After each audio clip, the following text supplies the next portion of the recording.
Hello again, everyone. Welcome to this week's edition of Chalk Talk with Brett Gordon, the head coach of the LaSalle Explorers. This episode and all the episodes of Chalk Talk brought to you by the class of 1998 12th Man Club. Those guys have stepped up. They're supporting their classmate, Brett Gordon, who you see here on screen. And Brett, it is St. Joe's Prep Week, round number two. And a 10-0 season, an undefeated run, Catholic League championship. This is how state playoffs work. You go district by district, but your reward, if you will, for that great season is a first round matchup with St. Joe's Prep, and it should be another terrific game. Yeah, Bob, we're excited about the opportunity. What we talk about all the time is if you want to be mentioned, with the best of the best, you got to beat them in order to get there. So, we understand what a great challenge this Saturday will be. As you know, we have a ton of respect for the program that they've built. And in the situation we're in now, we know that in order to get where we want to get to as a program, it goes through St. Joe's until further notice. So we look at it as a great opportunity. The players are excited. The alumni and the fan base, are very excited. And really, this is what high school football is all about. So excited about the opportunity for the players to go out and show what they can do come Saturday. Show what they can do in front of a sold out crowd. It should be a terrific atmosphere. Let's talk about the first game. It was an all time classic, four overtime thriller. You guys make the decision to go for two in the fourth overtime and win the game on that play. Probably tough to bottle down into one answer, but what did you take away from game number one that will help you in game number two? Yeah, I think overall it was going toe to toe like a program with St. Joe's and knowing that, we were right there, for most of the second half, actually had the lead. And then fought through some adversity and overtime. So for me, the biggest takeaway out of the first game was getting our players' psyche to the point where this wasn't just, hey, we can play with these guys, but we can actually go toe to toe and win the game. So for me, that was the most important takeaway. We knew all along that, come this time of year, the regular season records kind of go out the window. And at the end of the day, to keep playing in the state playoffs, we got to win this game. So I think I'm hopeful that experience, the first go round, will serve us well here on Saturday. Um, and then we've been talking a lot this week that we have to get off to a good start come Saturday. We got to come out of the gates executing in all three phases, and make sure that we talk about pressure, right? We can either feel the pressure or apply the pressure. So one of the things we're spending a lot of time with this week is making sure that our confidence and our belief going into the game is where it needs to be. That's our job as coaches. It's our job to make sure we get the players locked in very quickly and confident, if you will, on the game plan in all three phases. So that come Saturday, we can play with confidence. We can let it rip, and see where that gets us come 4 o'clock Saturday. With St. Joe's Prep, obviously a terrific program. You guys as well. If I was talking to Tim Roken, I'd ask him the same question that I'll ask you. But on the St. Joe's Prep side, what personnel unit, what group, what stands out to you, one or two that stick out to you in terms of, wow, that's a great unit, that's a great group, that's a tough group to go up against?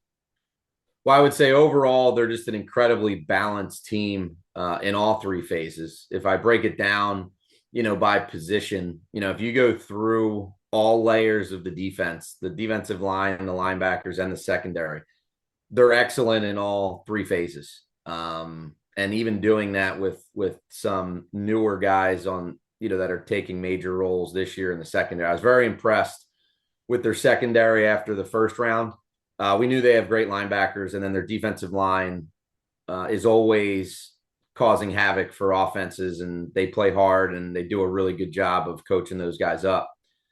And then offensively, they have a massive offensive line.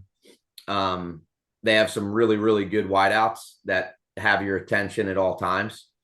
And then they can run the ball where they need to. I know they had the injury to Isaiah West, which is unfortunate, but I thought The other kid that went in and ran the ball in the first game ran very well, and he's somebody that has our attention.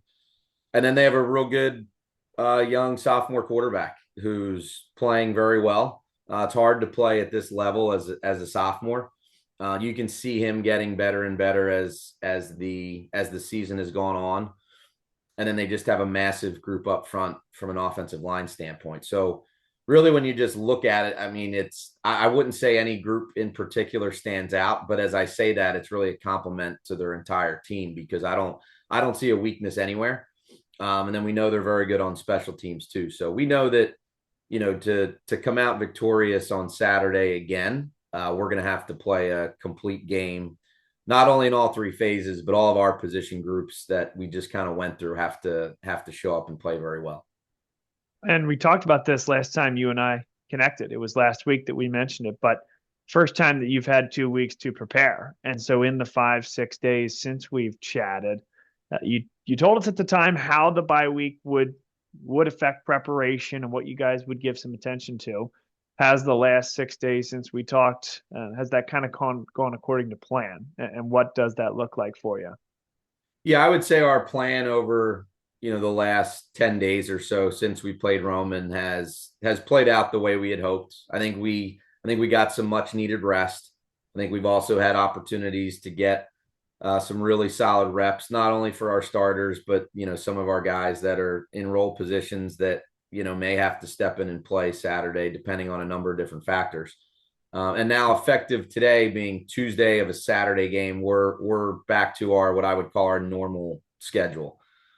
Typically, we do a lot of film, a lift, and then kind of do a walkthrough on Mondays. We did a little bit more than that yesterday, and then Tuesday, Wednesday, Thursday becomes our the three most important days of the week, preparing for a game on Saturday. So I think we're right where we need to be. Today's a very important practice. Tomorrow is a very important practice. Thursday, we'll kind of trim it down a little bit, focus a little bit more on special teams, and then Friday, do kind of our pregame walkthrough, have a team meal, and get ready to play. So overall, the bye week played out just as we had hoped. But then those last couple days leading into the game always seemed to drag on a little bit. I'm sure. We had the chance to talk to Gavin Sidar after the Roman Catholic game. And as I have been every time I've had the chance to speak with him this year, was very impressed by his demeanor, by his candor, and certainly from his maturity in the answers to the questions about putting that game in perspective, putting the Catholic League Championship in perspective, and recognizing what's in front of him. In terms of his preparation this week, and the Bolts will be flying out there, right, with that great defensive linebacker core that you recognized from St. Joe's Prep. How do you feel Gavin has done in the last week of preparation and sort of his, again, preparation for what is 3 years in the making now and a great opportunity for him? Yeah, Gavin's prepared like he always has. He's very detail focused. He's a student of the game, specifically with our opponents week to week, with fronts, pressures, coverages, and so on. So as he and I talk week to week leading into the game plan, it first and foremost always starts with protections. And then, my job is to make sure that I give him places to go with the football, regardless of the coverage, that we see. And that's no different for this week. But knowing that the challenge at St. Joe's Prep presents defensively with the complex fronts, the blitzes, and they mix up coverage better than anybody. Gavin's very dialed in on the game plan. I actually ask his feedback often as far as what he likes. So as I'm putting the game plan together, I make sure that, first and foremost, he's comfortable with what we're doing, because ultimately you need your quarterback feeling good about what plays are being called. Just very proud of his maturity for the full year. I think he's done a great job more on the intangible aspects of the position that we talk about all the time. His preparation, his leadership, his teammates know how dialed in and dedicated he is, not only to his craft, but how important winning is to him. So just proud of him, proud of all the players, proud of our seniors. And, our goal is to keep this season going as long as we can here over the next 4 or 5 weeks. We appreciate you taking the time over the course of the season to walk us through your thought process, a little bit of a look behind the curtain. It's been a terrific season, and I and a ton of others across the state of Pennsylvania are very excited to watch these two programs go at it on Saturday. So, a best of luck for you, certainly for the rest of the week, and we will see you on Saturday afternoon. Sounds good. Thanks, Bob.